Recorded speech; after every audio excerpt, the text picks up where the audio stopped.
She said it was just the grocery store. My daughter's voice didn't tremble like a scared child's. It was hollow. "Daddy, we need to run away. Right now." I laughed, reflexively, because what else do you do when your 5-year-old says something insane? "Why?" I asked, setting down the remote.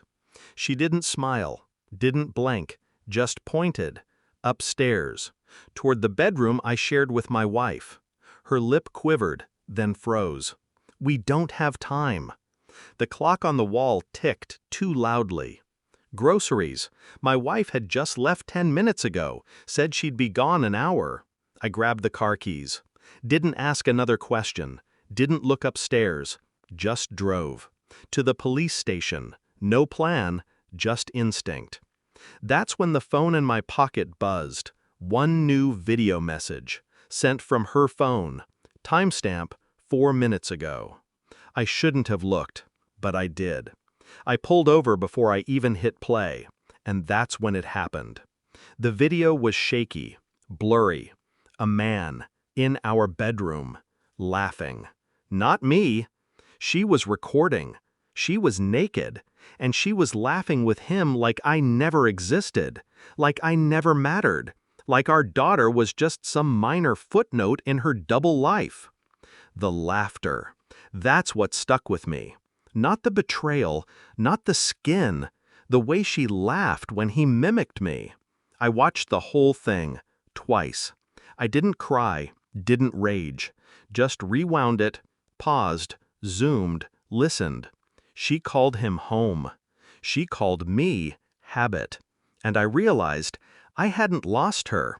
She had been gone long before the groceries. I dropped my daughter off at my sister's, told her we were going on a mini vacation. Then I got to work. I started with her phone backup, syncs to the cloud automatically. All of it. Every text, every voicemail, every hidden folder with a passcode she thought I didn't know. He wasn't just anyone. He was someone I introduced her to. A colleague, my subordinate. I'd trained him, trusted him, watched him smile at my daughter's birthday party while he slept with my wife behind my back. I went to the pharmacy next.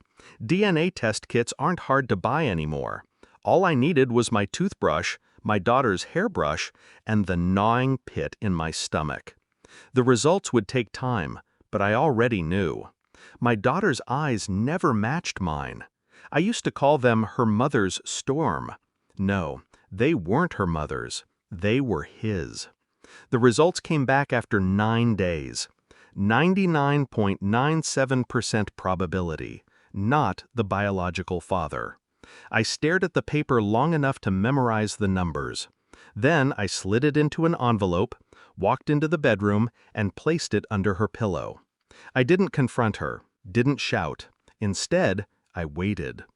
That night, she didn't say a word, just crawled into bed beside me, humming some nameless tune under her breath. She found the envelope in the morning. She didn't come downstairs for an hour. When she finally did, she couldn't look at me. "Say it," I said. She opened her mouth, closed it, then whispered, "It was a mistake." "No," I cut her off. Calm, steady. "A mistake is one time. You made a choice." Her face broke. "She's still our daughter." "No." I stared through her. "She's mine. You were just the vessel." She cried. She begged. I sipped my coffee in silence. A week later, I invited him to dinner. Yes, him. The colleague. The man who smiled at my daughter with my face in his periphery. He didn't know what I knew. He thought I wanted to talk business. I handed him a sealed folder with the DNA results, copies of the video, and a notarized confession my wife wrote. Out of guilt or fear, I never asked. He turned pale. Sweat dotted his temples. "She said it was over," he stammered. "No," I said, my tone colder than steel. "She said you were disposable." He swallowed hard. "Why show me this?" "Because now it's your mess, too." I stood, adjusted my jacket.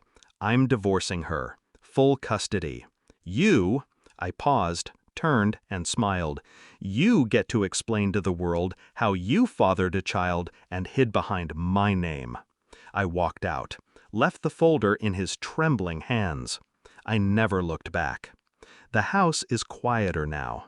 Too quiet. My daughter still asks about her. I don't lie.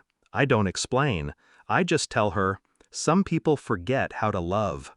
She draws pictures of us, just us, two figures hand in hand walking away from a burning house. She doesn't remember what she saw that day, but some part of her always knew. And me? I don't dream anymore. I calculate. I restructure. I reclaim. I don't need revenge. I already won. She thought I'd break, but I just burned her world down in silence. And when there was nothing left, I walked out with the only thing that ever mattered.